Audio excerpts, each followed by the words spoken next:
Dear prime minister Narendra Modi ji, आपने इस digital India में अपनी माता जी को उनकी 100वीं सालगिरह पर चिट्ठी लिखी।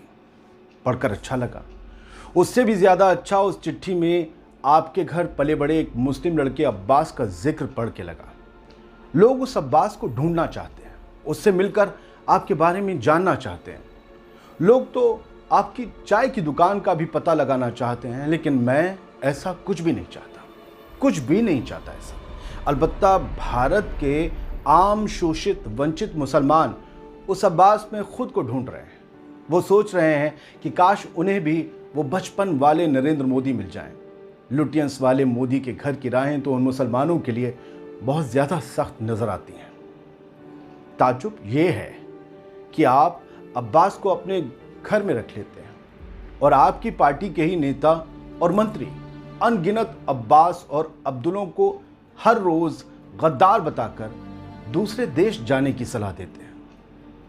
आपने ही बताया है कि आपके घर में ईद पर अब्बास के लिए आपकी माँ उसकी पसंद का खाना बनाती थी, लेकिन अब एक अखलाक को उसके त्यौहार के दिन वो क्या खाएगा क्या नहीं खाएगा इसके नाम पर पीट पीट कर मौत के घाट उतार दिया जाता है।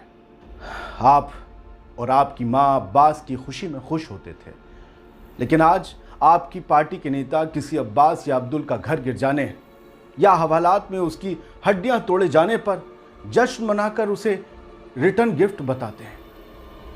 हमें पता है आपको कुछ ही दिनों में अरब देश की यात्रा पर जाना है।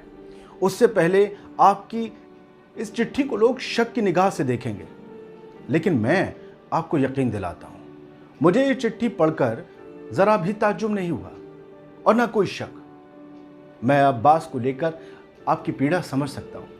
आज अब्बास और अब्दुल भी इस चिट्ठी में छिपी आपकी पीड़ा और आपके प्रेम दोनों को समझ रहे हैं। उन्हें समझना भी चाहिए।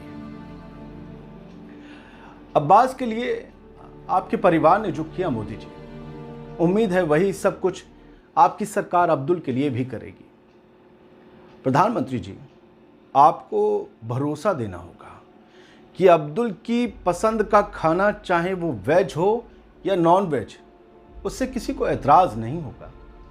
आपको तय करना होगा कि आज के अब्बास की पसंद के कपड़े, चाहे वो टोपी या कुर्ता पायजामा हो, उनसे किसी को कोई दिक्कत नहीं होगी। उनसे कोई उन्हें पहचानने की बात नहीं करेगा। अब्बास के कपड़ों को उसकी पहचान बनाकर उन्हें गाली की शक्ल में इस्तेमाल नहीं किया जाएगा। ये भरोसा आपको दिलाना होगा। मोदी जी, आपको तय करना होगा कि अब्बास के कब्रिस्तान की दीवार पर तंज करके कोई जहरीले शब्दों की पेंटिंग नहीं करेगा। यह भी आपको तय करना होगा कि अब्बास के घर को जमींदोज करने के लिए कोई बदले की शक्ल में कदम नहीं उठाएगा। मोदी जी, आपको तय करना होगा। मैं ये सोचकर रोमांचित हुआ जाता हूं कि कहां आप शुद्ध शाकाहारी और कहां अब्बास गोश्त खाने वाला। कैसे आपने साथ बैठकर एक साथ प्रेम से खाना खाया होगा। अब्बास जब तक आपके घर में रहा होगा तो कितने सुकून से सोता होगा, और अब तो हर पल अब्दुल एक डर के साए में जीता है। आपने एक बार बताया था कि गरीबी के कारण आप कम पढ़ लिख पाए, लेकिन आपकी चिट्ठी पढ़कर मुझे खुशी हुई कि आपकी उसी पारिवारिक गरीबी में आपकी कुर्बानियों के चलते अब्बास अच्छे से पढ़ लिख गया। ये बड़ी खुशी हुई। उम्मीद करता हूं कि पढ़ने लिखने के बाद अब्बास ने पंचर जोड़ने की या पंचर बनाने की दुकान नहीं खोली होगी, जैसा कि एक आत्मघाती गिरोह का हर सदस्य हर मुसलमान के बारे में कहता है।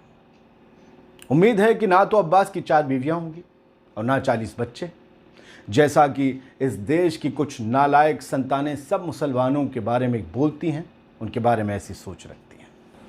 वो नालायक लोग अब्बास की बेटियों का हिजाब खींच लेना चाहते हैं। मोदी जी, अब्बास तो आपके घर रहकर पढ़ लिख गया किसी तरह, लेकिन अनगिनत बच्चियों को अपने हिजाब के लिए अपनी पढ़ाई की कुर्बानी दे देनी पड़ी। उम्मीद है अब्बास की बेटियों का दुख आपको भी सताता होगा। अब्बास हलाल खाता है, लेकिन आपकी पार्टी की हुकूमत वाले राज्यों में हलाल का विरोध कर उसके सम्मान और रोज़गार को झटका दिया जा रहा है। मुझे यकीन है कि आपको उसके हलाल खाने से कभी कोई दिक्कत नहीं रही होगी। मोदी जी, आपकी पार्टी के लोग अब्बास के पैगंबर का अपमान करते हैं, उसकी आस्थाओं को गाली देते हैं। ये क्रम आज भी जारी है। अब्बास और अब्दुल बहुत दुखी हैं। वो विरोध करते हैं तो पत्थर चलाने के बदले उनके घरों पर बुलडोज़र चल जाता है। मीडिया वहां खड़ा होकर नाचता है। मगर आपकी एक योजना का विरोध करने वाले देश भर में आग लगा देते हैं, तब भी कुछ नहीं होता सिवाय उन्हें आरक्षण का गिफ्ट देने के। किसी को गिफ्ट दिए जाने से अब्बास को ऐतराज़ नहीं है, मगर बुलडोज़र चलाने की सनक अब्बास और अब्दुल को तबाह कर रही है। और कोई भी तबाही पूरे समाज के लिए सिर्फ और ज़्यादा तबाही लेकर आती है। क्या आप अपने अब्बास के घर को टूटने से बचा सकते हैं? हाँ शायद आप ही बचा सकते हैं मोदी जी। अब्बास पर जुल्म करने वाला सिर्फ आपकी बात ही मान सकता है, क्योंकि आपने अब्बास को परखा है। ना वो चोर है, ना लुटेरा है, ना वो आपके घर से जेवर लेकर भागा, और ना ही उसने आपको कभी धोखा दिया है ना मोदी जी। अब्बास के दुश्मन बन गए समाज को सिर्फ आप ही समझा सकते हैं मोदी जी। सिर्फ आप ही हैं जो उन्हें अपने मन की बात के जरिए अब्बास के मन का हाल बता सकते हैं।